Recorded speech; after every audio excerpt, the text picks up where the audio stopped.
Nous parlons de l'examen baccalauréat 2012. La décision du gouvernement n'enchante pas certains élèves de terminale. Ça ne fait pas l'unanimité en tout cas, même si c'est une solution de sortie de crise. Maïmouna Ndiaye était à la rencontre de certains candidats avec la caméra de Mordia. Cette année, 2 sessions sont prévues pour le baccalauréat. Une solution de sortie de crise pour éviter l'année blanche. Chez les principaux concernés, les avis sont partagés. Si c'est temps à jouer, est-ce qu'on pourra finir le programme à temps? On doit être au même pied d'égalité entre les privés et les publics. Un élève qui n'a pas fait cours pendant 5 mois et on veut arrêter les cours le 31 juillet, ce ne sera pas normal. La situation est tout autre dans les établissements privés. Les élèves sont fin prêts pour affronter la première session. Nous nous réjouissons du fait qu'il y ait le bac, même si c'est en 2 sessions. Bon, nous sommes solidaires par rapport à nos frères du public, donc nous ne pouvons qu'accepter les 2 sessions, bien que ce ne serait pas la chose que nous souhaitons, parce que là, l'année va tirer en longueur, nous sommes là depuis octobre.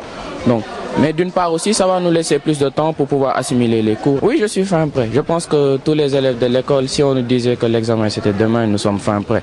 Ce qui m'aurait arrangé, ce serait que ça se passe normalement, parce que j'ai déjà appris et je vais être plus fatiguée. Mais il ne faut pas aussi léser les autres. Il n'y aura pas d'année blanche cette année. Reste à savoir si les épreuves des 2 sessions seront d'un même niveau. Et nous parlons du social dans le système éducatif pour permettre à ses membres d'avoir un toit. Le syndicat démocratique des enseignants libres du Sénégal vient de mettre sur pied un projet de 2000 logements. C'est en partenariat avec une société immobilière de la place. Reportage Fatou Bintou Conté, Madani Mariga. L'acquisition d'un toit est fondamentale pour tout travailleur, raison pour laquelle le SYDELS, syndicat démocratique des enseignants libres du Sénégal, après avoir couru derrière l'État durant une dizaine d'années pour obtenir un logis, a préféré se tourner vers le privé.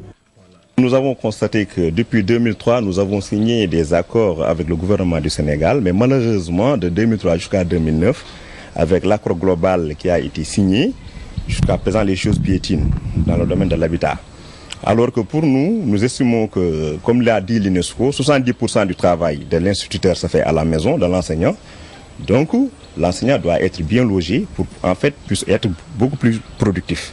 Dans ce sens, sans attendre, nous avons pensé aujourd'hui appeler le privé pour qu'il puisse nous accompagner dans un programme de partenariat à la recherche de parcelles viabilisées à Dakar et dans les régions. Un projet de 2000 logements qui va permettre à ces enseignants qui effectuent 70% de leur travail à la maison d'être plus productifs. Notre partenariat avec la coopérative SYDELS, c'est de les chercher des parcelles jusqu'à l'octroi, même avec financement.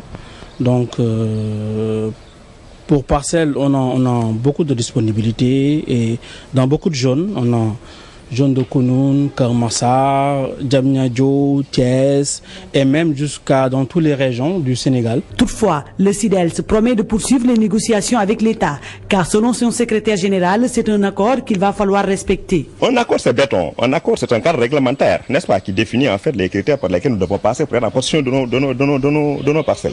Je pense que ça a été fait. Maintenant, nous attendons le déroulement, la matérialisation de cet accord. Et j'interpelle le gouvernement dirigé par M. Mbaye, qu'ils prennent les dispositions nécessaires, n'est-ce pas, en convoquant le plus rapidement possible un dialogue inclusif, n'est-ce pas, pour l'aboutissement vraiment de nos revendications qui datent depuis 2003.